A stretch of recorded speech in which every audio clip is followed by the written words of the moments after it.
All right, are we ready? Obviously, I'm a bit nasal, bit. What's different than normal then? Like, I don't know. What are you talking about? That's it. I'm out. God damn it, Blake.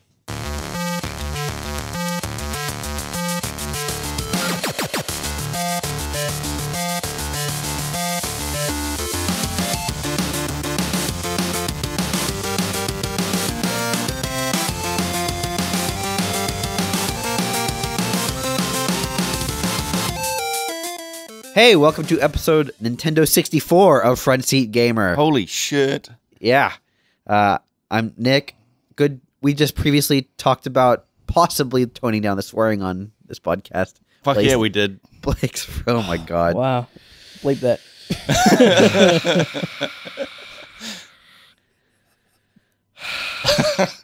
How's it going, guys? Good.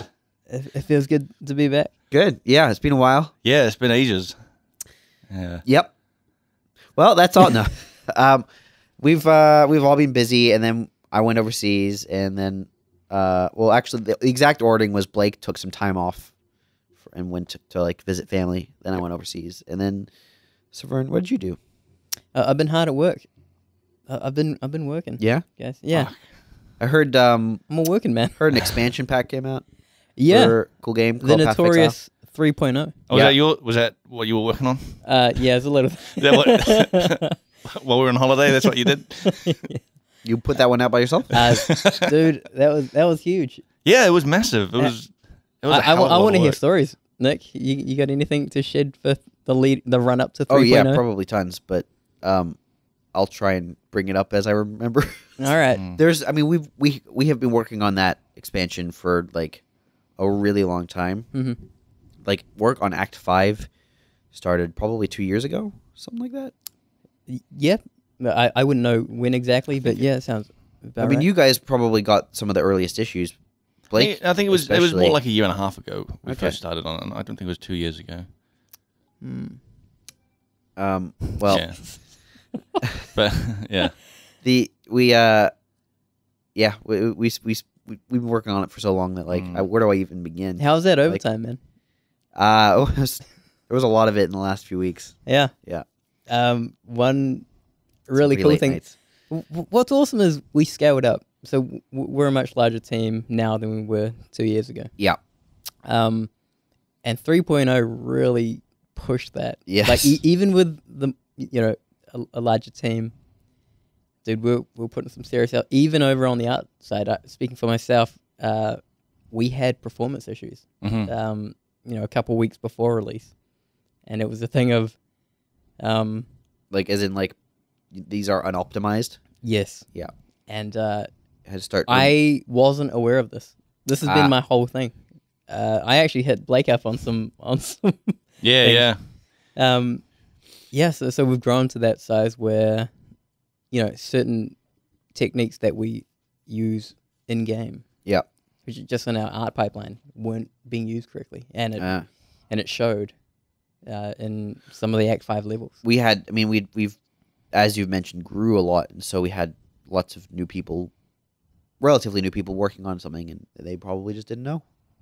Yeah, Didn't know to keep an eye out for that sort of thing.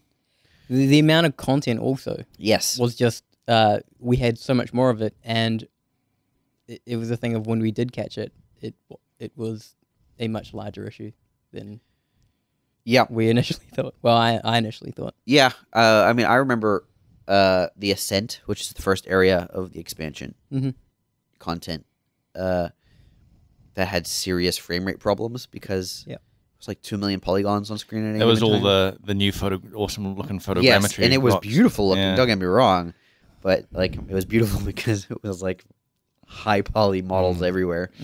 Basically, anything over 1 million, you're gonna be. Someone's gonna talk to you about that. Yeah, yeah. Here's my low poly version from this 10 million, 100 million polygons down to 1 million. This is great. Yep. Yeah, that was hard expansion to work on as well. Just lots and lots and lots to keep I track liked of. it, man. I liked it from it kind of put people in It pushed people very into new areas. I thought was which was interesting. Yeah, you saw people working in ways that you kind of didn't before. It was, Yeah. it was very high tension, that kind of thing. Yes, there is also some of that too. I got to do the patch notes this time, Ooh. and so it was the longest patch notes we've ever done. 14. Sneak in any Easter eggs in the patch notes? Yeah, a Yeah? couple. Yeah, Oh, nice. some dumb jokes. If you in there. read the first 3 letters of each line, it's the It says Rickroll. Nick is really cool. Yeah. Did you ever? No, never mind. So, what have you guys been playing? Saveun, let's start with you. Quite a few games. Yo, Okay, list 'em. I Hellblade. Shit, I've been telling everyone to Hellblade. pick up Hellblade. What's Hellblade? Senua's Sacrifices, Ninja Theory's latest game. These guys worked on Journey to the West. Fuck, what was that game? Oh, Enslaved. yes, Enslaved. Yeah. And Heavenly Sword. Oh, okay, This is their first game in a long time. it's their first shit game. It's their first like Gen 8 video game. Okay, And they worked really closely with Epic, Unreal 4 yep, for this game. They did a lot of mocap, facial capture kind of stuff as well. yep. Really good. Cool. Yeah, dude, it looks that character Yeah. looks fucking badass. I've watched like some video of it because I'm probably gonna get it, but I think the reason I didn't get it was like it seemed a little like expensive. What? Yeah, isn't it like $50 or something? I think it's like $30. Is it? Oh, well, maybe Yeah. I get it then. It's not. It's not. Yeah, like the price is not definitely not an issue. Yeah. Especially with the themes that they explore. Right. Yeah. The protagonist is mentally ill. She's hearing voices, but also the way they explore it is fantastic. I was hoping that they explored certain areas of the mental state, and Right. they did it Oh, that's really well. That's cool. Complete environments are just on Steam. F12 is like the screenshot capture button. Oh Yeah. yeah. Dude, I snapped up so much freaking images. I was Nice. blown away. I was yelling at my monitor, because the visuals are so Is this good. when you were talking about how they explored mental illness? Was that one of the ways? They make Yeah, you yell at your they put it monitor? right on you. Yeah, But I was Saveun's just now like, mentally ill. I was swearing because I was blown away by the crap they were doing. It's real. I'm really impressed. And if you're an artist, I've been recommending every artist That's- at work pick it up. That's cool, man. Because like, yeah, I was really thinking about getting this from what I saw, but I was like, maybe I'll wait till I hear more about it. And like from what you say, it sounds. It's not a long game. Is it a walk? Okay, here's a question: is it a walking simulator? Because what I saw little looked bit. very much like a walking simulator. Yeah, a little bit, Okay. but it's beautiful. Yeah. I mean, most walking simulators are. The puzzles are interesting. One I couldn't care for the combat. I just Right. went on easy, went through just co- did the puzzles. The combat seemed not really the main focus of the game. It seemed like it was just there to be like a bit of a gateway or something. Yeah, that's how I feel about it. I really just don't get, but it's cool. Like monster design is nice. They have like wear on them, so as you slash and these things, you'll see slashes on them. Oh wait, do they not have like they don't have a health bar?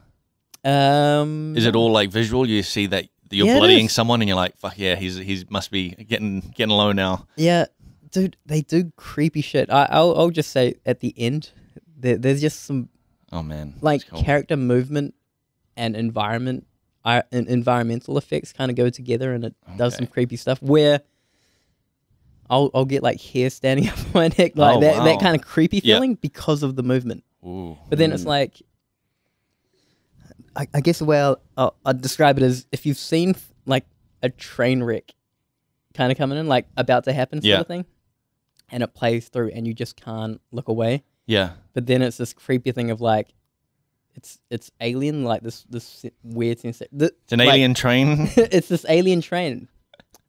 It's a person. I think your metaphor has gone completely off the rails. I think. Wait. An Let's try alien this out again. train I don't want to heading spoil. towards a train wreck. I don't But want to you're spoil saying- the thing. You're saying that the movement was so captivating and creepy that Yeah. It's so creepy. Was it okay? So it's like so realistic that you can actually get like that weird, uncanny like movement that you'd see in like some horror movies, kind of thing. It kind of, yeah. But then, like It's like so realistic that it's like, this is weird. yeah, This it's looks so. it looks okay, unrealistic. I'll describe a Well, thing. yeah, maybe actually it's so realistic that it looks unrealistic, and you go, and that Convincingly freaks you out. unrealistic. Yo, uncanny valley. Right Yeah. up. No, okay, I'll describe a thing. Huge dude in the distance. Yeah. Right, like a pale dude, Right. black eyeballs. Oh. Okay, so creepy. Yeah. But it's moving weird, Yeah. like horror movie type. Like movements. not natural, right? Not Yes. the way a normal human being would move. It's like in a squat position. Yeah. It's kind of looking at you. Yeah. Yeah, it's that kind of thing. Yeah. It does it's huge, and then it does this sudden movement, and you're just looking at it, and then the freaking environment like spins. Oh up. wow. So yeah, it's done really well. Yep. I love it. Pick it up. Shit. I will. Have you played actually? Amnesia? No. The Dark Descent. No, I would never play that game. Why? Because it's way too creepy. See, I was gonna ask because it sounds like you enjoyed the creepiness of this game. Mm. So, why do you think that Amnesia would be too creepy for you? I've heard stories about Amnesia. Things of like running into a cupboard and you've just got like Yep. a lighter or something or a torch, and then you're just there's- hiding from there's- a monster. You don't have any way to fight back. Yep. It's all about hiding and running. And They have really great sound design in that. I think like yes, because I've had it installed on my computer for like 4 years and I haven't played it. Shit. But I always look at it and go maybe soon. I always rag on like immersion in video games, but horror games really mess me up. It's Horror movies mess me up too. horror games Interesting. like when they're done really well. I think they're even better than movies because you're the one Yeah. doing the shit. Yeah. Like watching a movie, you can at least be like, "Pff, I want to do that. Yeah. yeah. But I Well, always I struggle with horror movies because usually characters are making bad decisions, Yeah. and then like, well, You're like, don't do that. course Don't get in the car with that Yeah. guy. Don't. I don't think stay in the someone's going house. out. I think I saw someone outside. I'm gonna go by myself. Yeah. Like no, don't All right, go by let's yourself. Let's split up. No, No, don't. why would you split Why up? would you do that? There's no point in splitting. Yeah. Anyway. Yeah. Yeah. You need to make a horror movie where there is a guy that keeps saying that and then he dies in a horrible way and you're like, no, that's the guy I related to the most. This is horrible. Yeah, that would be pretty good. What have you been playing, Blake? Oh man. You had some time hold off. on. There's actually something else I wanted to ask about yeah, go ahead. your game, and then My game. yeah, your game that you Final worked on. Victor. Yeah. No, what's it called? Hellblade. Mm-hmm. I heard that they've got some really interesting way of dealing with death and saving your game saves or something like that. Shit. I'm just gonna say like there's been a lot of controversy about that. Yeah. That's bullshit. Like I don't know what it means Yeah. in terms of like gameplay or And whatever. what is it exactly? Do you? I don't know. I never. I never died? Yes. I died a whole bunch of times. Yeah. And my save was fine. Oh, okay. Like Because that's what I've heard. Like, if you die too much, it deletes your save. I know, but And- people were talking about that like it was this thing of like don't buy the game because this happened. Yeah, yeah. And I did not understand it. I don't get it. How many times do you think you died? 10ish. Oh, see, that's heaps. Like, that's Yeah. yeah. But people also, hear that like- and they're like, "Oh, what? I probably can only die 3 times, and then that's my game deletes itself from my hard drive." But like it's a good experience. Yeah, Like if it happened, it didn't happen to me. Yeah. But it's good. it is it true that it shows on your character how many times you've died? Like, I think I heard that there's like some black Yeah. like corruption thing creeping up her arms, and the more times you die, the more that sort of takes her over her body. Yeah, there is something there. I never Never noticed. had what. Well, you see it, Oh, okay. but I don't know what that game mechanic is Right. and how it plays out. I never died that. So you're too good. You're too good at the game. Well, I played it on easy, so Yeah. yeah, Maybe that's the way to go. because I didn't care about combat. Yeah. Or- Well, it doesn't. It looks like the kind of game where it's. I mean, it looks like a real nice walking simulator from what I saw. Mhm. I'm not saying that as like a bad thing. Like, it looks really great. And What isn't a walking?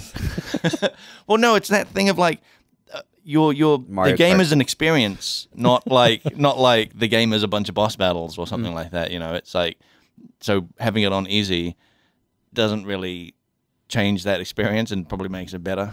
Like imagine playing if Firewatch had a hard mode where every time you like didn't propel down a rock face, you died or something. Like it would be Right, there's a bear that just appears and, yeah, and you can't fight back. and you just got to run. And it's like Yeah.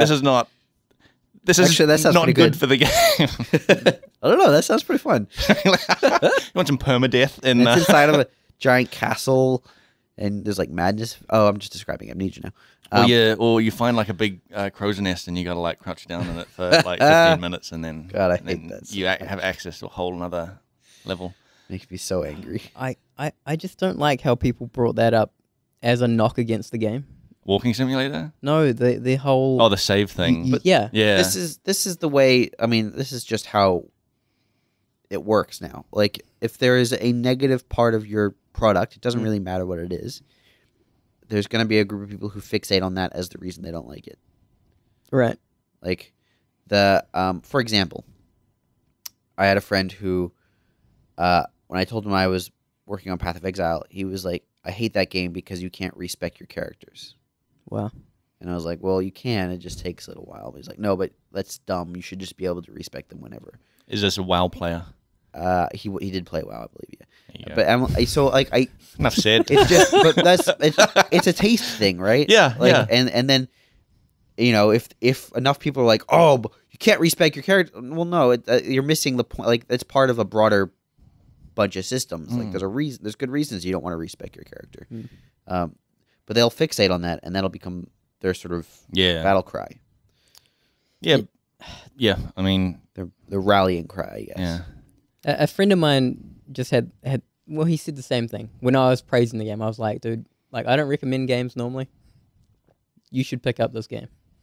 You know, and he's like, "Oh, it's only 8 hours." Oh, and this, right. And this Yeah, thing yeah. happens to your save, and I'm like, these aren't bad. Yeah, things. yeah, these aren't bad. These an 8-hour game, like, man, That's pretty that sounds standard now. great. I can actually play that. I can finish it because otherwise, I'm still playing the fucking Witcher like 2 or 3 years like after it's come out. Yeah.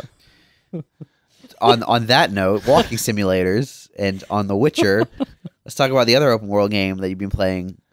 Oh, what, No Man's Sky? Yeah. Yeah, Yeah. So, do you remember my talk about that the ARG. the ARG? Yeah. Yep. So that came true. What they The ARG came true. Yes. Well, what they said, well, what they were hinting at that there would be a release in August happened, and it was like a big, it was like quite a big update. So there's like rudiment, like a very basic sort of multiplayer in there, which is kind of like I haven't met anyone in the game because it's too big, but it sounds like it's sort of like Dark Souls type thing where you'll see people Fading in and fade out. in and fade out, and you'll I think it said you'll see up to like 16 people around you, Okay. and they show up as like these balls of light that are just sort of like floating around. That sounds real dumm. Yeah, Look, it's second- No I Man's second Sky. that. It's No Man's Sky. It is Right. real dumb. You mean the game where they were like, "Oh yeah, you could tell you'll if you find another player, you'll just be able to play with them." yeah, but That one? you'll probably never meet anyone. You'll never. Right. Oh, it's too so late. this is And then within the first day, they're like 2 people met, and we're like, what the fuck? talking about things that people like latch onto to complain about. I Oh. would say the claims of multiplayer in that game is a totally valid reason to not get that game. Mhm. Well, yeah, Like- because it was an advertised thing that would be. It was a feature It was a feature that was talked about and like claimed a lot. and even to the point where like on the days on the game's released, it wasn't. He's like, "Oh yeah, can't believe 2 people have found each other already," or whatever. And they're like, "Well, no, they haven't. Like Yeah, they're in the same Um, spot." But yeah. But I mean, but now they'd see a glowing ball of light and be like, Yeah. "Hey, that's a player." can you can do you- anything with yeah. it? I don't know. I haven't Do met you see anyone. what I'm saying? Like that's so dumb. Yeah, but you can't do anything with the phantoms you see in Dark Souls. You just see them run by and go, "Whoa!" Yeah, I there's also. a player. I mean, that's. But you get to see what they. I mean, Dark Souls is a little different because Yeah. that can give you a warning. Like I'm not. I'm not no like huge Dark Souls fan. Yeah. But I think that's actually a pretty good system. That is a game where those give you context clues of the dangers around you. Yeah, yeah. But like in No Man's Sky, it's all procedurally generated. Yeah. And like, Look, I'm not gonna sit here and try to tell you that it's the greatest game ever now, like, because it's not. so it's let me ask you, why are you still playing it? Okay, here's the thing. Yeah. All right. So Here we go. here we go. Give me the thing. Stephen, I'll give Where you the is thing. it? I'll give you the thing. It's point, right here. point to the thing. It's Here it is. Here it is. Yeah. So some people play like Path of Exile or Diablo as the game that they just chill out. Right? They'll put music on. They'll put a podcast on. They'll put an audiobook or a TV show on. Meditative. And yeah. That is why that is my No Man's Sky is my game for that. So it's a game that I don't have to think too much about. I can just chill out and play and see some planets, see some monsters, do some stuff, fly around. You enjoy the exploration. Yeah. I'm gonna blow your mind here. No, a whole world out there that you can just wander around in. and I've done that. I've walked all over the place. I'm sick of it. I did something similar with Minecraft for a little while. Yeah. But I mean, Minecraft has a lot of cool stuff. Minecraft, you as well. I mean, you make projects basically. Yeah, in Minecraft. and that's I quite like that. Yeah, and I enjoyed that as well. Like I played a lot of Minecraft and that, but like I don't know, No Man's Sky. You just sort of zone out, and when you don't want to think too hard about a game, that's what you play. All right, and they've this update has added like quite a few decent things like that multiplayer thing. Yeah, Balls of Light. That's I mean, it's it's better than what they had, which was nothing. Guys, mind blowing. And they've added like missions, so you can like go to like this guy and he'll give you like missions to go destroy stuff. It's a bit MMO-ish type missions, like kill 10 monsters, collect some resources, Amazing.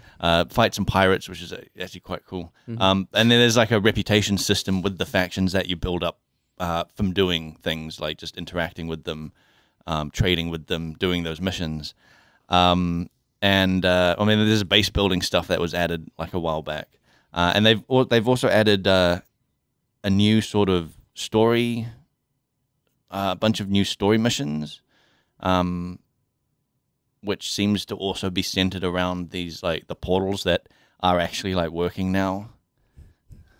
The portals the stargates that you find on these planets. Yeah, and it's got the full on like Stargate dial thing. Okay, and there's like you sort of have to like I haven't done it because I'm not at that point yet, and I probably won't be for a long time. Sure, but you sort of basically have to figure out the right phone number for these things, these locations, and then you go there. Yeah. But you can go there in your ship anyway, right? I don't know because like as part of the main story, you do go through a portal. Okay. And you end up on like a world, and it seems like everyone ends up on the same planet, but it's like a bunch of glowing balls. Yeah. It's like a different sort of biome that you've ever seen before, and it's kind of interesting. And then you're like sucked back out, and so you only see a glimpse of it. Okay. And so it's kind of like a bit of a carrot on a stick to be like, hey, you want to see this again? Go open up a portal. Go open up a portal, and there's like a whole thing you have to do for it. But and you haven't done it. I haven't done it, and how long were you playing for? Fucking ages. I don't know. So I guess my next question is, how do they expect you to do it? Were you trying to do it?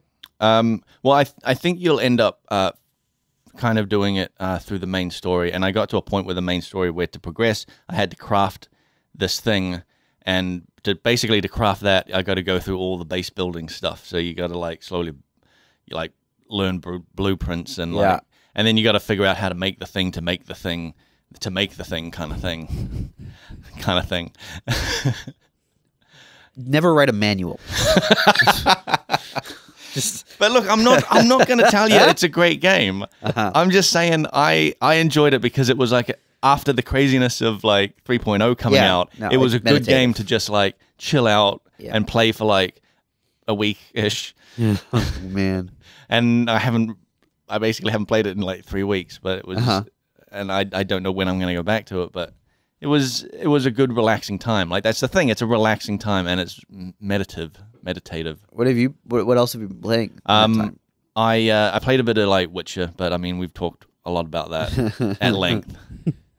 And I've like I think I must have mentioned I finished like the main story quite a while back, and I don't think so. okay, well I finished the main story quite a while back. Okay. And I'm on like the second DLC now, and that is like that's a whole game in itself. It's so massive, it's ridiculous. Like it's gonna take me another year to get through it. So Wow. that's it. But but the game I've actually like kind of want to talk about is Tyranny. I've been playing that quite a bit. What's Tyranny? It's a. Do you remember Pillars of Eternity? Yep. Yeah, it's their next game. The other PoE. Yeah, the other PoE. Yeah, you know the other PoE. Yeah. Yep. So Tyranny is like one of those old school like RPG type things from like a what are they called, Icewind Dale and One of the Baldur's Gate style. yeah, one of the Baldur's Gate style, but in like modern conveniences. Sure. And the thing is, like, it's made by the same people that made Pillars of Eternity, and I played a little bit of Pillars of Eternity, but I couldn't really get into it. Okay. Like I don't know, it was I don't know, the setting I guess didn't really like hook me or anything in that game, but in Tyranny, man, the setting I really really like it because it's set in a world where like the big bad guy won. Okay. And he controls this entire like continent, and you are part of his army and part of his like hierarchy structure of like generals and governors and all this kind of stuff. So you're a Nazi in well, Hitler's... here's the thing. It doesn't seem that bad. Okay. But like you are like trying to suppress a rebellion of these people that basically want to have their country back to themselves, and you're like, so you're a stormtrooper. Yeah, kind of. Well, you're more of a what were they called? Gestapo. Okay. You're more of a Gestapo agent. Yeah. But like that's like a really interesting setting to me because I'm pretty sure I've not played a game that where the bad guy wins. Where the bad guy wins like that. And you totally expect it to be like, oh, you'll eventually overthrow him or something like that. You'll start your own rebellion. But the way the game is going, it seems like, no, you're just like fully... You're just working for him. Yeah, you're just fully working for him. You're not trying to supplant him or anything. Like, he's in charge, and he's been in charge for a long time, and that ain't going to change. Wow.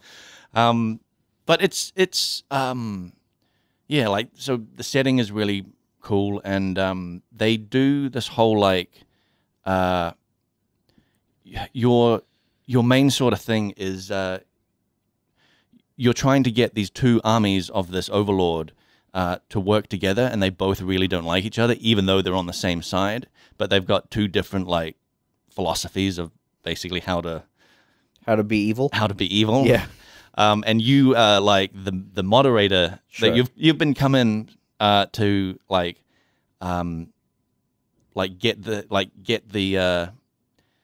put this rebellion down. Sure. Because these armies were sent in like years ago, and they've sort of stalled out because they keep bickering amongst themselves. Okay. And so you'll come in to try to like sort it all out. Yeah. And you've only got a short amount of time to do that because this overlord has cut. This is not a spoiler. It's in the first like few minutes of the well, now I know what happens in the first few minutes. Yeah. But he's what's the point? The overlord has like basically gotten sick of these guys taking so long because it's been years, and he's cast this like spell on this whole like area that it will just completely explode basically in 7 days if you guys don't sort your shit out. And so you've got a timeline to try to like sort out their problems and like help them like get this rebellion put down. Let me ask you a question. Put yourself in the shoes of that evil overlord. Yeah. You have the power to blow up an area. Yeah. Basically. Yeah. Any area you want. Yeah. Why are you putting down this rebellion in the first place? Well, you don't want to blow up the area because there are towns and villages and stuff in there that are like generating you income or whatever, or money or whatever. Like the thing with but now he is. Well, yeah, because he's using it as a motivator. Right. But he could have done that ages ago. Well, yeah, but he didn't. He did it now. Okay. So, all right, sure. Sorry, go on. Yeah. But yeah, well, I forgot what I'm talking about. Sorry, it just seems weird to me. Like, why would you wait that long? Just do the thing. Well, he's look. I don't know I'm not in the head of our great overlord. Not yet. Like he's he's probably got his own problems. He's a busy guy. He's got a whole like empire to worry about. He's got other places to blow up. Yeah, he's got other places to blow up. He's probably blowing up other places on the other side of the planet. Like he's told these armies, go sort out that rebellion. Yeah. They've been taking too long, and he's like, all right, now if you don't sort it out, I'm going to blow up this whole place. Like, Sure. you know, yeah, and I don't know. It's Is it good? It's really good. Okay. I like the setting, and I mean the gameplay is like that standard old school RPG that it used to be, and you've got like your party members and you meet different people and they've all got different skills and things like that, and it's cool. But like that story has really hooked me, like more so than Pillars did. Cool. Because Pillars just seemed like the standard you are some sort of chosen one kind of thing, Right. and this is like you're not chosen one. You're just a guy that the Overlord chose to go and deal with this problem. You're just his hired. Yeah, hand. you're kind of just like, you're not even his right hand man. You're just you're so far below this guy. Like, and the thing, yeah, and you really like dealing with those two factions. You really do kind of slip into this like weird role of like these guys are your equals, like in the standing of the hierarchy of this like this empire. Sure. These guys are technically your equals because their boss is your boss. Like you're all working for the same boss. Sure. And so you're not like trying to you're not doing quests to like get their approval to like get them on your side or anything like that. A lot of the options are you telling them to get shit done, otherwise like our boss is going to kill us kind of thing, you know. And I don't know, I really like that. I just like that you're not like this chosen one, you're just some guy. Yeah. Yeah. That sounds pretty good. Let me know how it goes. I will. You said is it out now, or is it? Yeah. Is It's been out for probably 6 months. Oh, okay. It's been out for a while. Okay. I've been thinking of getting it for a while, and then it just took a few people telling me like, no, this is actually like really good. Because I mean, a lot of people like Pillars of Eternity, but I couldn't get into that, even though people have been telling me it's great. And I tried it. It's not that great to me. Another game had a big expansion come out. Hearthstone. Oh yeah. Yep. Knights of the Frozen Throne. Right. So like a Lich King themed expansion. What I thought was very interesting about this was they. Do you remember a while ago how they used to release these adventures? Yep. And you'd spend $30 or whatever it is, and you'd get 4 or 5 sort of rounds or chapters of these adventures that they'd release week after week. And then they said, we're not doing that anymore. And I was like, dang, because that's the only thing I've spent money on in that game. So with Knights of the Frozen Throne, they released an adventure alongside it for free. Yeah. Which I thought was really cool. So you think that's what they're going to do from now on? Like they're not going to do the whole like. I don't know that it's going to be every expansion. Okay. They didn't do it for the Ungoro Crater one that came out earlier this year, and I don't think they have plans to do it for whatever comes out later this year, or I assume there's going to be at least one more. But they did it for this one, and it was pretty good. It was like 6 or 7, something like that. So a bunch of different like little challenges and pretty fun and really sort of normal Hearthstone on the nose humor. And they did something kind of neat, which you fight the Lich King in your final battle, and the class that you choose determines to some degree how the fight is played out. Normally, your opponent has a certain rule set, and you build your deck to try and beat them. It doesn't really either. You play as any class you want with any deck you want. You just try and figure out how to beat them, or you are given a specific deck and you play that with the specific class they've chosen for you, or it's like pseudo class or whatever it is. Like you're in the body of a character to some degree or whatever.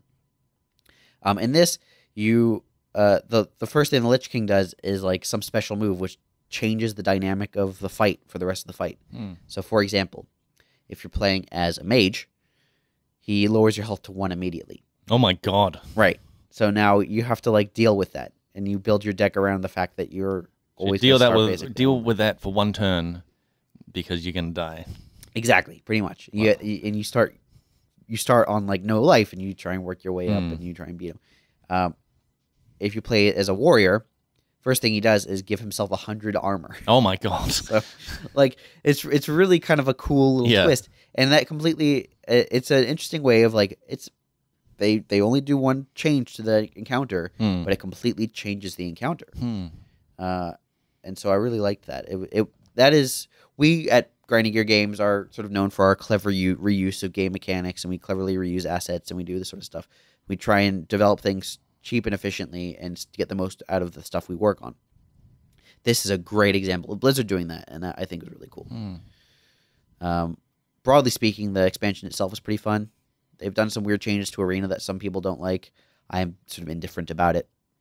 But I thought Arena's like your main thing, isn't it? Yeah, I don't think the changes they made are bad. I think that there are improvements that they can make. What did they change? Previously in Arena, the cards you were handed out were sort of weighted based on the set, the most recent set. Like your most recent set would have a larger bonus for cards appearing, and your class cards would appear more often. That sort of thing. They've sort of maintained that, I think, but now normally all of the cards are to some degree random. They're just weighted. Yep.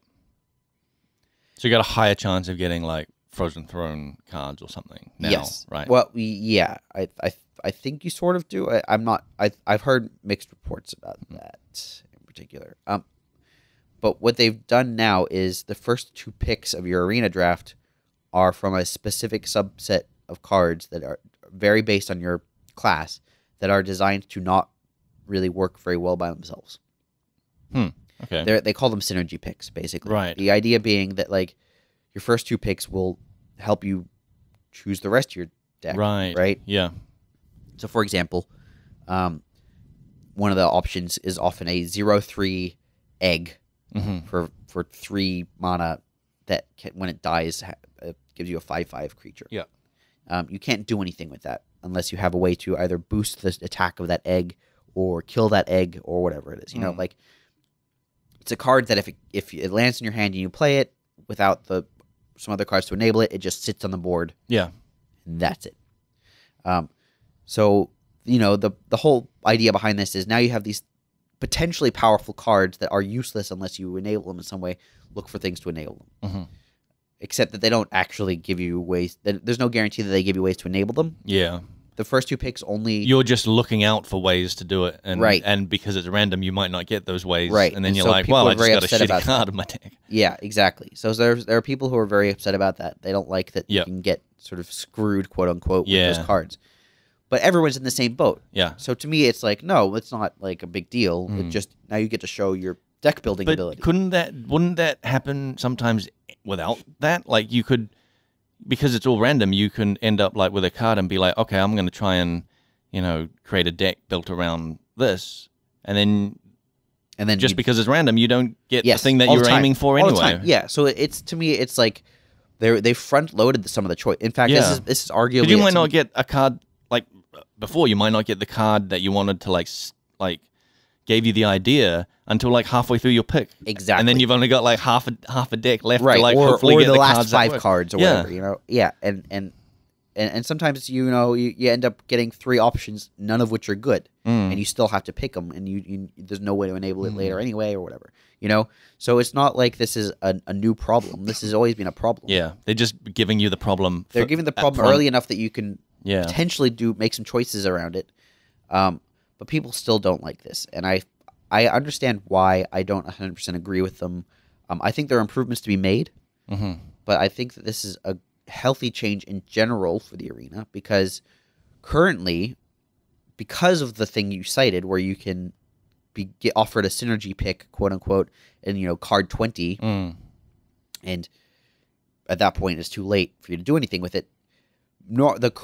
Previously, the correct way to like draft an Arena deck was just choose the highest base quality card, as in like what's got the best stat line, what's most reliable, what is can it remove creatures, that sort of thing. Like you're looking for things that are going to provide good tempo or value. by themselves. And that's not interesting. That means that all cards, there are rating systems that sort of determine how well these cards sit amongst other cards in those ways. Like, is it good value? Is it good tempo? And there are tools that will like show you those ratings in the game, and you can just follow those tools. So that what ends up happening is the people who use these tools all have approximately similar decks, and that just means like you're playing against yourself a bunch. Yeah, and that's kind of dull. So I like that they've created a system where you now have a reason to look for weirder picks and try and get value out of cards that you had no choice but to take. How would you like? You say it could do with some improvements still. Yes. How would you improve that? I think some of the synergy picks they've taken are odd. I think the egg example, for example, is one that's odd. There are certain classes for which that's quite easy to enable. Like Paladin has tons and tons of ways to buff eggs. And then there are lots of classes where it's a little harder, and some classes where it's just like none of the cards that would work on this would be any good in any other way. You know, I think that what they should be doing is providing the enablers first. Right. So, for example, if I wanted to play a Paladin, offer me buff cards and offer me like maybe like adapt cards or something like that. Offer me things that are like that play around a theme for which I can later build into from the opposite end. That way I don't have a dead card in my hand if I don't get offered the enablers later. Then you just have like cards that aren't as like being used as optimally as they could be, but can still be used. And I also think that they should have they have this way of weighting cards in the background, right? You know, you're offered current expansion cards more often than you got offered class cards more often than non-class cards, that sort of thing. I'm so sure when I was buying packs that they were offering me cards for classes I'd never played to be like, hey, why don't you play this? And I'm just like, no, I don't want that. It's possible. They do have weightings for opening packs as well, at least as far as rarities go. At I think pack 45 or something like that, you're guaranteed a legendary. Really? Yeah, there is a increasing chance of getting a legendary until a point where you are guaranteed. Are these stats like written down somewhere? It's like, all right, at 45 you get this. At like 102 you get this. Yeah, like you're guaranteed to get like an epic every like 10 packs or something. Wow. Like that. And it's not like every 40 packs you get one, but if you haven't got one by your 40th pack, you get one. Oh, wow. You know? So they do have ways to manage these sorts of things.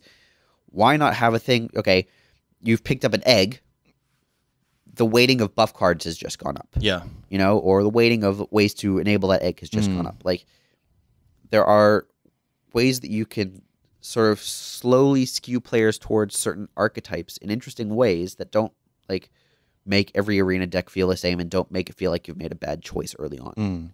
So I would like for them to have a sort of, like, pick modifier or something. They could even make it visible, you know? Like, when you pick this egg, you are guaranteed a buff card later, or you know, 10% more buff cards will appear, or something like that. And now you're not required to pick one, but it will appear at least.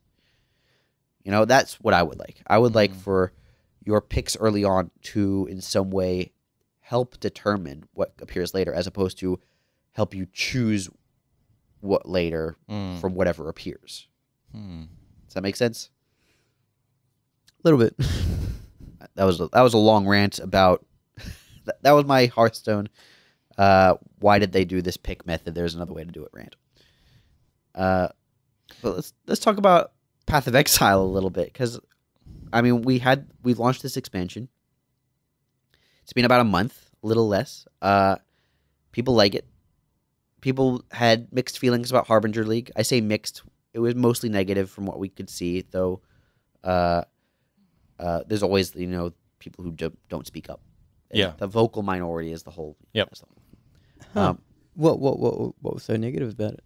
Well, so the league is Harbinger, and in Harbinger there are these dudes who appear and summon monsters, and buff them and do skills and try and kill you and that sort of thing. And you can't harm them, but you can harm the things that they summon. And when you kill the things that they summon, they lose health. Like the summoners lose health. Okay. So there's people are upset that, or at least they were initially upset that they didn't feel rewarding enough. Now this, I think it's important to keep in mind that this came off of the back of Legacy League, which is probably the most rewarding league we've ever done by a huge margin. Items were just falling from the sky basically in Legacy. And Legacy was off of the back of Breach, which was one of the most popular leagues we've ever done, and also very rewarding. Mm. So we had two very, very rewarding, very popular leagues back to back. And we see a similar phenomenon in games like Magic the Gathering, where sets get more and more powerful, and then at some point they pull back that power. And that set, the set where they pull the power back, is often not that popular. But it's important to create a new power baseline so that you have room to grow or room to move around for the rest of the next few sets. And I think Harbinger is a little bit of that for us. We've pulled back the rewards a little bit so that we have a little more wiggle room. And I think players just are not enjoying that. Right. I think though, like, the time to do a league like that is when we have this giant expansion, because it's just like there's so much stuff that a league that's not as impressive as the last one. Yes, kind of. Harbinger is by design not meant to be too intrusive. Yeah, because you've got like 6 story acts. We don't want you to be like completely distracted from the story and like or getting lost in new areas because you've never been to these areas before, and suddenly there's a Harbinger there and he's like making you run all over the place, and now you don't know what you're meant to be doing. The whole point of Harbinger League was to provide an extra layer that would not make your playthrough would not distract you too much during your full playthrough. But that's, I think, and I think that's important for some players and less important for others. There's a lot, like, you know, our streamers and the people who've played for years, all they care about is getting to maps, and they're pretty good at navigating random areas just because they have their map open all the time. They use travel skills all over the place. They're really quick. And so the fact that when they hit maps and Harbingers weren't like spewing forth tons of treasure is upsetting to them. And I get that. And we made some changes, try to make them a little more rewarding. But I think that at its core, Harbinger is just going to be less rewarding. And I think people are a little upset about that. You know, when you were describing it, I thought people were upset that you can just outright kill a guy that was summoning monsters. Oh, no. Not so much? No. Okay, that's cool. Yeah, no. Well, I think the thing is, like, the streams I've seen, they just kill everything in seconds anyway. Because some monster took 2 seconds to kill instead of 1 second, I don't think anybody notices. Okay. Well, the Harbingers are a little different because they are, to some degree, reined in by the rate that they summon monsters. Yeah. They can only be harmed by killing the monsters they summon. And so when you kill all the monsters they summon and they still have life left and they have to summon more monsters, there is a delay. And so that can be frustrating. We've seen similar opinions about previous mechanics. Like, to quote the worst offender here, it was Phylacteral Link, where a single monster out of a pack would be vulnerable at any given time. People hated that because they want to just kill the monsters. And so it's not nearly as bad as Phylacteral Link, but there's there's this unique monster that you can't harm, and there's no monsters around it to kill. Yeah, you have to wait for him to do his thing so you can kill it, and that can be a little frustrating. That would be annoying. What are the conversations like for the new league? Is it should we double down on this thing? Should we take this item reward system right back? Oh, we've already went back on a little bit. the one that we can't at all talk about. That one. No, hey, here's an idea, Nick. Yeah, coming from an artist. Yeah, double down on this, yo. Double down. Yeah. Do you want me to KFC double down? Yeah. No meat. I mean, the next league sponsored no rewards, no loot, no loot, no experience. Hear me out, Nick. Hear me out. You completely rebase the whole. Okay. No, it's not a good idea at all. No, I agree. We can't talk about the next league. Of course. I was shitting on what was just said. Yep. Nope. I got it. But yeah, broadly speaking, people like the acts. There are some opinions that a lot of feedback is that like acts 9 and 10 feel unfinished. Oof. Those are the two acts that weren't in beta, and also, yeah, we removed some stuff from it that wasn't incomplete.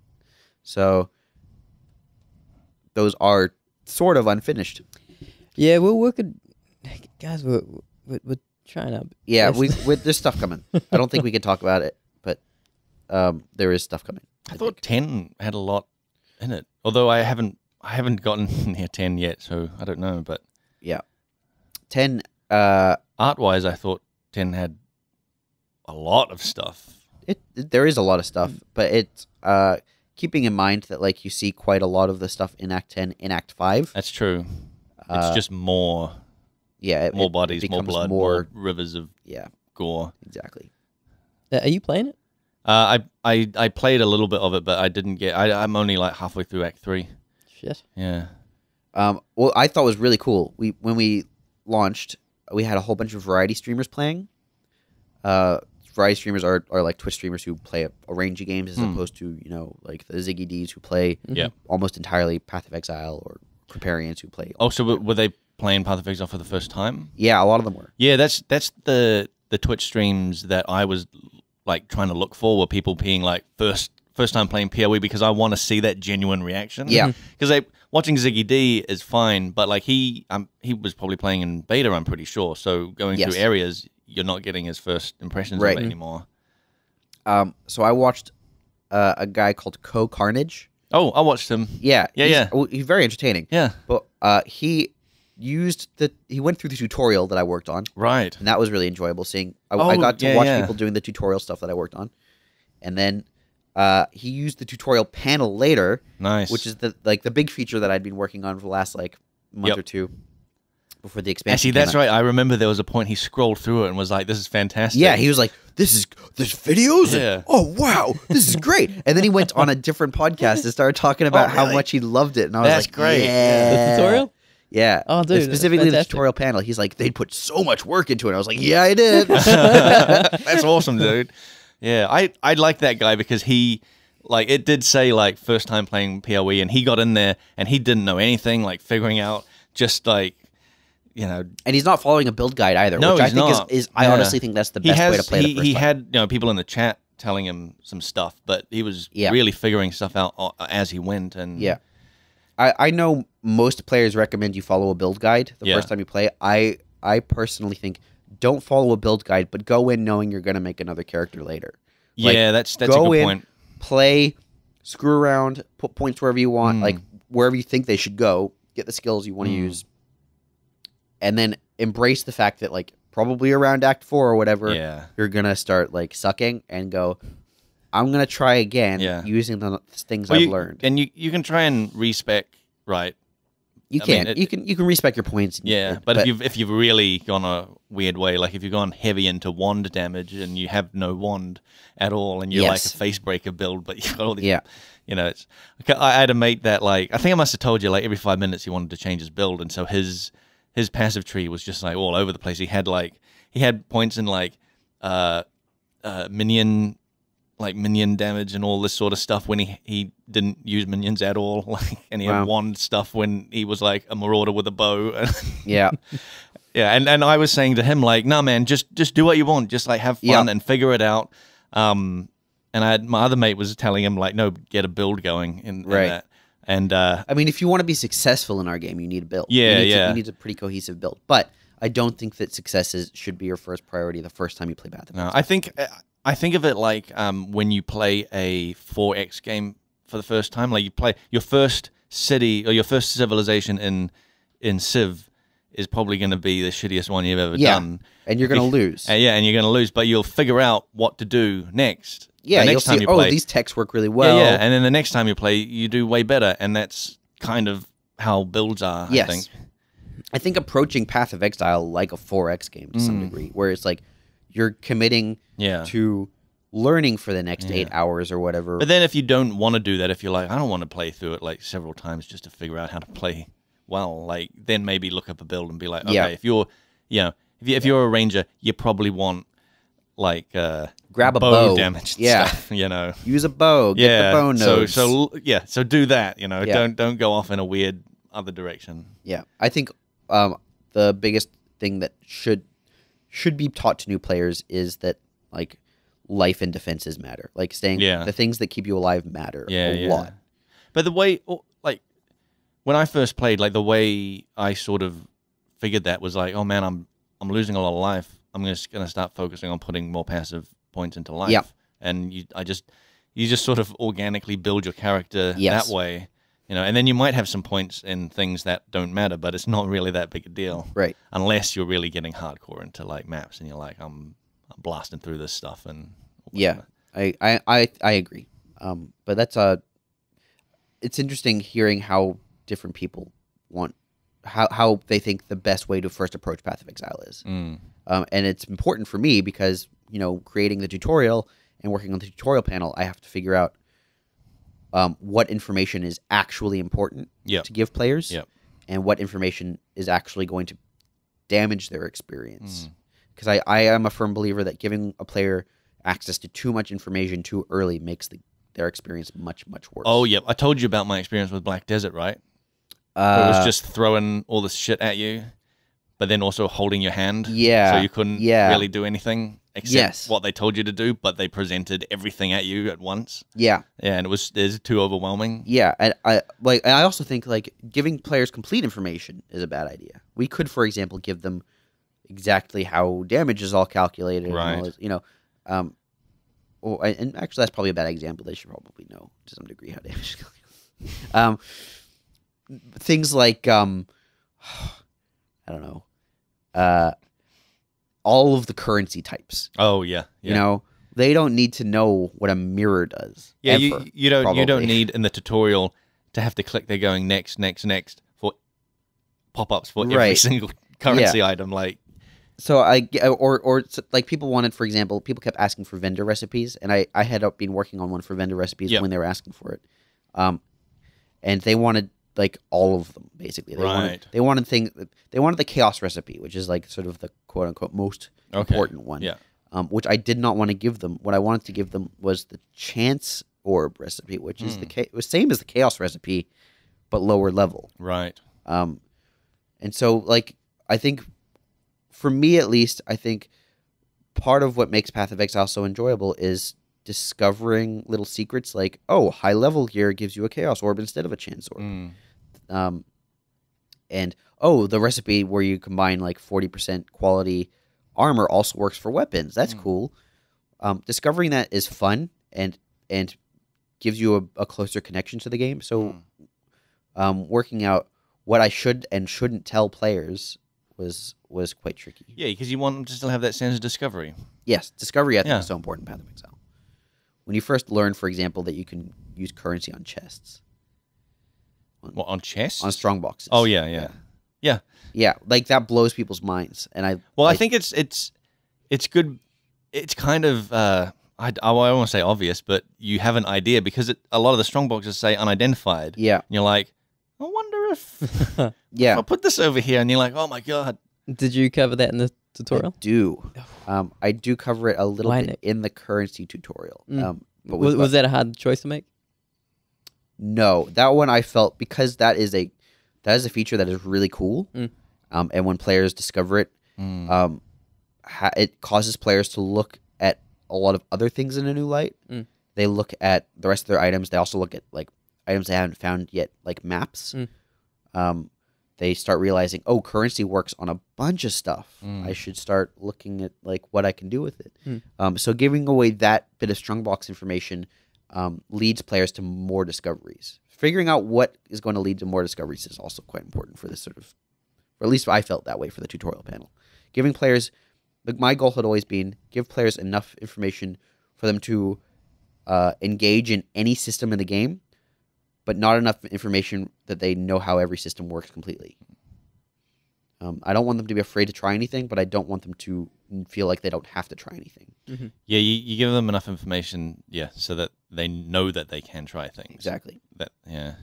And I also specifically go against the grain of common player perceptions a lot of players like save all of your currency Yeah. until endgame. So Right. I do not believe that should be the case.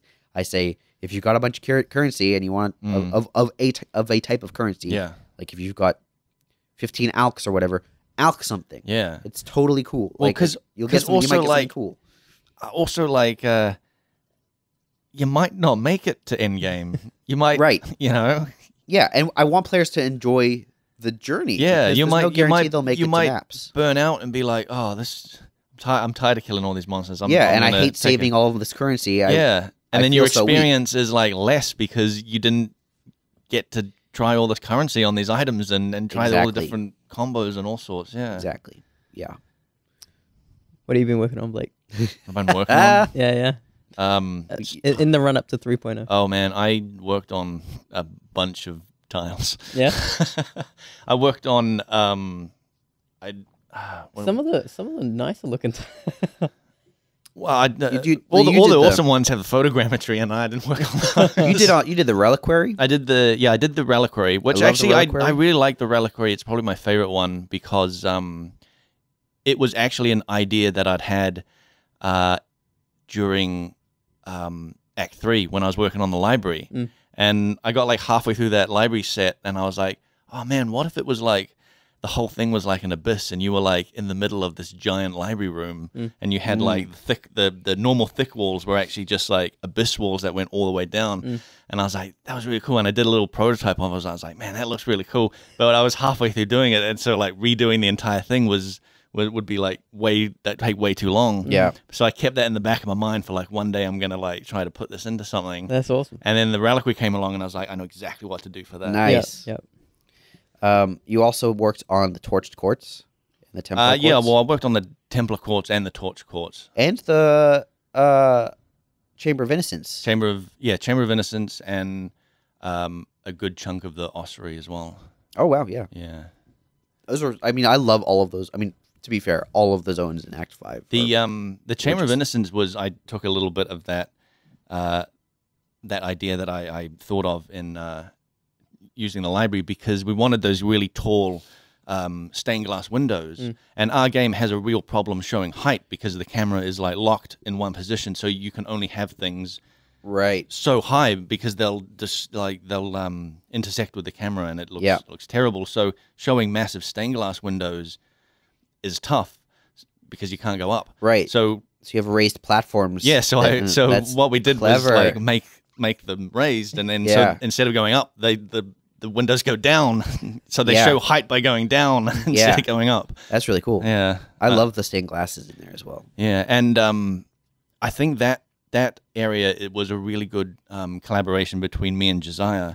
And Josiah's like a level designer, and so when I first made that, I did it in a very traditional 90-degree angle walls and straight walls and all that sort of stuff. Right. Yep. And then he went and put it all together, and he'd made these 90-degree angle or these concave and convex walls in a way that sort of curved around. And I was like, that's really cool. We should just make tiles with these huge curves in them. And then we did that, and it instantly like looked interesting with like not really that much effort. Yeah. We don't have very many like super organic looking areas. No, we don't, and that's I think why it really stood out. Yeah. I thought the caves were pretty good. Yeah, the caves. Yes, the caves do real look great. cool. Actually, I was thinking about that the other day.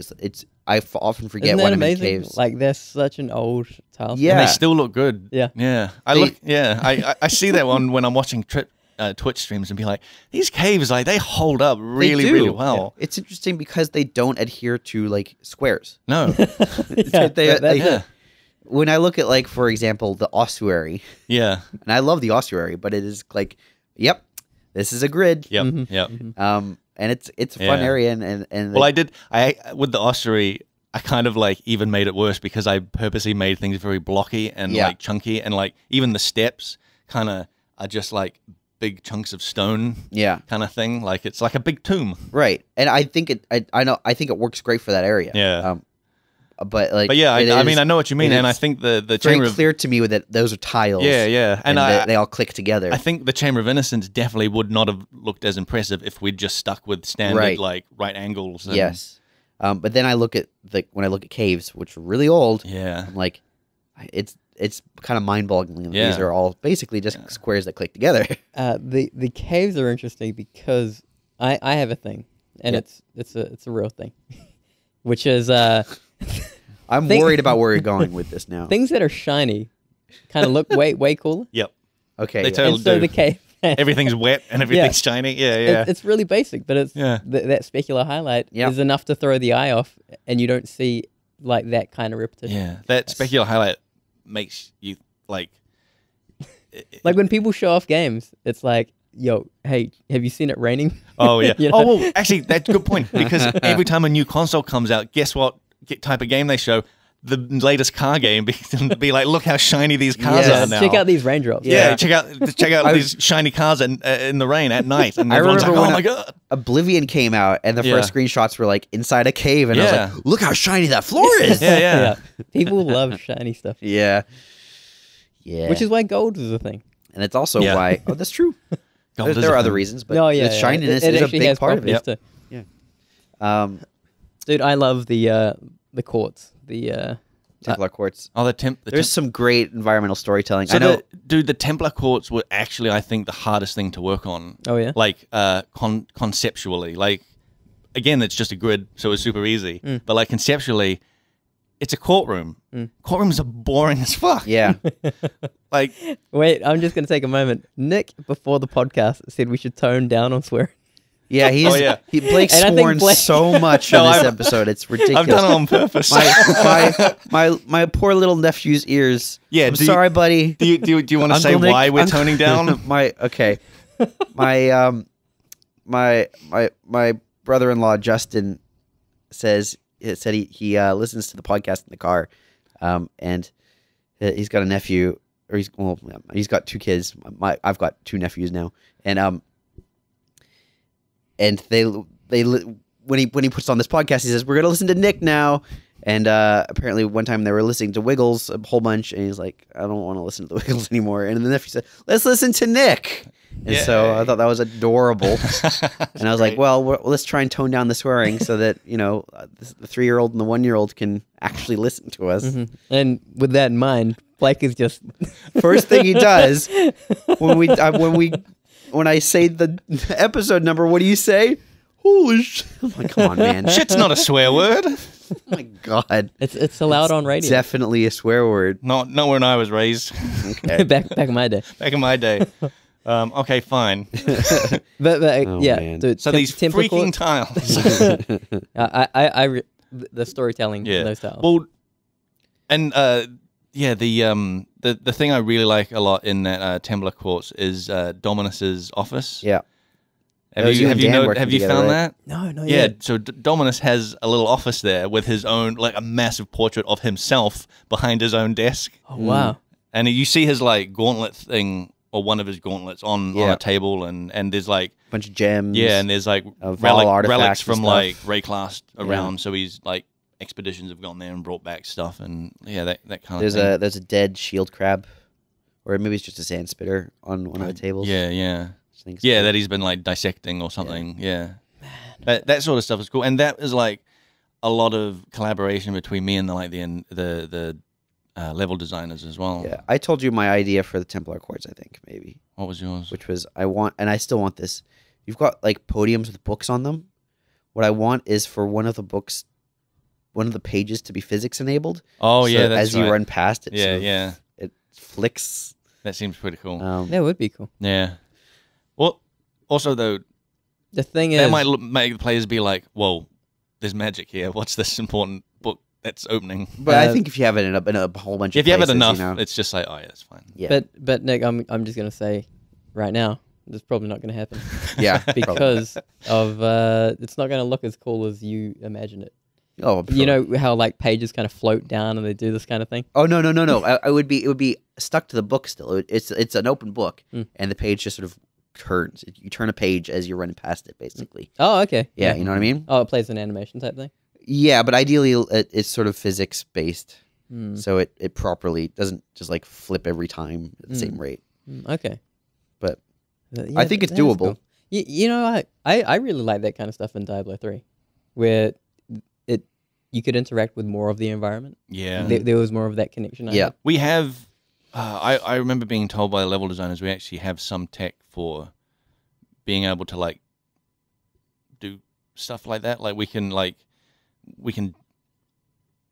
have things like maybe like proximity, and like you can have like a wall fall or something like that. Or if something is hit by a spell, it'll like you can make it collapse or something like That's that. cool. Yes. Yeah, And- the vases do that. Yeah, I mean vases do that for sure. But like we were thinking of like in the reliquary where there's heaps of like glass.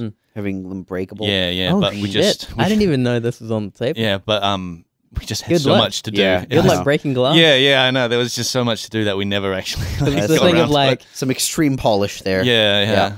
But it's something that like something I want to like add to things like more commonly. My big graphical Act 5 contribution was the pigeons in Oriath Square. Oh, I yeah. said to Eric, as soon as I entered that square, I was like, we need like a flock of pigeons that flies up when you run near them. He's like, yes. Shits on you. wait a minute, aren't they crows? In the ruined square, they're crows. Ah, okay. Ah, Yeah. It depends on what version yeah. of the square you're in. oh, that's cool. Yeah. They definitely add some life. Yes, and I love chasing them around in the epilogue town. Which I also love the epilogue town in general. I think that's a cool concept. Mm-hmm. All right, we're basically out of time. In fact, we're well over time. So, if you've got questions for us, we can't answer them today because we just had a lot to cover. But you should email them, frontseatquestions@gmail.com. Sometimes we just answer them personally, I think, right? If we don't answer them on the podcast, sometimes you just... Sometimes I always try to add them to that list there. That's why we've got such a huge list now. Yeah. But I do like try to let people know if that we acknowledge them, that Yep. we know that they've just sent us something. Yep. You can tweet at FrontSeatCast. Facebook.com/FrontSeatCast is our Facebook page. We've got a WordPress site, frontseatgamer.wordpress.com. Our YouTube channel is youtube.com/FrontSeatCast. Rate us on iTunes and tell your friends about us because we love it. We're part of the Australasian Gaming Podcast Network, which is #AGP on Twitter. We want to thank Leanne for our logo. She's got a Tumblr. Leanne, that's Lianne Booton, Booton, .tumblr.com. We want to thank Andrew, who we work with, for our music. And you can check out some more of his music at Not For Nothing. That's NAUGHTFORNOTHING.com. Notfornothing.com. Good band. I don't think we thank those two enough. No, I think we've only thanked them a couple times. Yeah. But they've done great work for us. So Yep. thank you guys. Yep. Thank And you. we'll be back in a couple weeks. Awesome. See ya. Bye.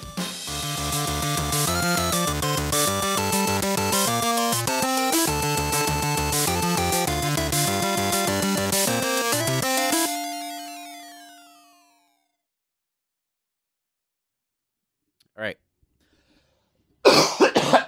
Oof. Get all your coughs out. Jesus, get that on the mic, Do man. you want water? Yes, please. Ooh. I've been phlegmy. Mm. So No, I man. think I had like a sinus infection. Mm. Caught one while I was in Australia Wow. Okay. from my nephew. I poked his nose, and his nose was all goopy. Oh, dude, Ugh. why would you do that? Because I had never met him before, and I like poking noses of babies. Don't judge me. ever Don't touch- judge me. Don't touch a I get baby's it. face. It's just like a Yeah. putting your hand in a petri dish. Yeah. Just imagine bugs like- crawling all over them and just being like, "Ah, nah, nah, nah, nah." Opening the gate to the disease zoo. Yeah, Yeah. they're sick all the time. Yeah. They are. Hate them. Planning on having kids, Blake? I'd adopt. Yeah, I love 'em. Like a 30-year-old when I'm older, and they can move out straight away. See you, son. All right. Are we ready?